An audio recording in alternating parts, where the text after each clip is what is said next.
हरे कृष्णा। तो धुंधकारी का चरित्र सुना। तो जिस समय कथा हो रही थी, तो जैसे कि आप लोगों को मैंने बताया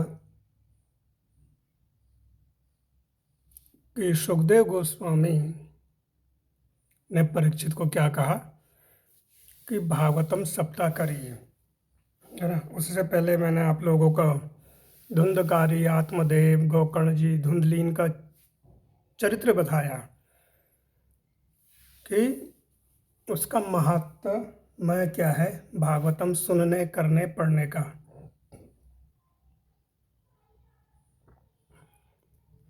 तो श्रीमद् भागवतम है क्या? श्रीमद् भागवतम है निगम कल्पतरु गलितम फल सुख मुखाद अमृतम द्रवस्य संयुतम पिबत भागवतम रसमाल्यम मुहुरव रसिका भुवि भावुका। तो श्रीमद् भागवतम क्या है?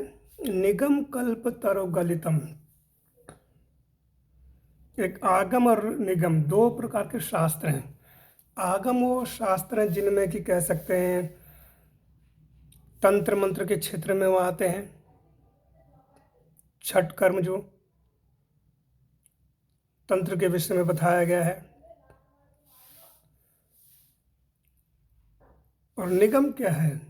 निगम का अर्थ होता है जिसमें किसी भी तरह का कोई कलमश नहीं। तो क्या बाकी पुराणों में कलमश है, यानी कि कोई कमी या महल है भागवत पुराण में? पुराण सभी उच्च कोटि के हैं, परंतु कुछ पुराण ऐसे हैं जिनमें कर्मकांड ज़्यादा है,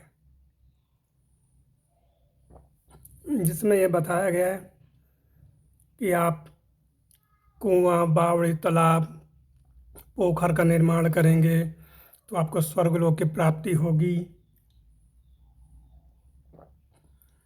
या आप अन्नदान करेंगे तो आपको इस लोक की प्राप्ति होगी। पुराण में क्या विशेष करके कर्मकांड के विषय में ज़्यादा बताया गया है।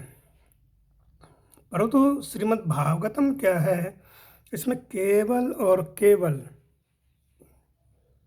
भक्तों का चरित्र, भगवान का चरित्र है। इसमें अगर आप पढ़ें 18,000 श्लोकों में, तो कहीं भी आपको यह नहीं मिलेगा कि इसका दान करने से आपको स्वर्गलोक की प्राप्ति होगी, इस वस्तु का दान करने से आपको सत्यलोक, जनलोक, तपलोक या पितृलोक की प्राप्ति होगी।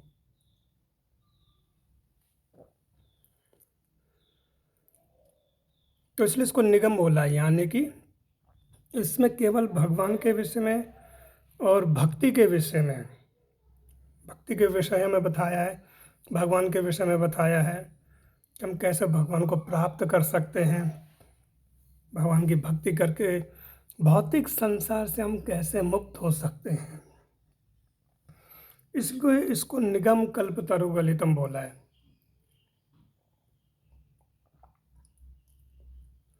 और जब सुखदेव गोस्वामी ने कथा आरंभ करी थी, भागवतम इस सप्ताह की कथा परीक्षित को सुनाने के लिए, तो वहाँ पर स्वर्ग के देवता आ गए,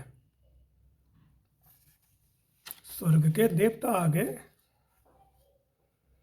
और उन्होंने कहा कि आप हमें ये जो भागवत कथा है इसका जो फल हमें दे दीजिए और परीक्षित को आप अमृत पिला दीजिए। तो इसकी चर्चा हम आगे के भाग में करेंगे। हरे कृष्ण।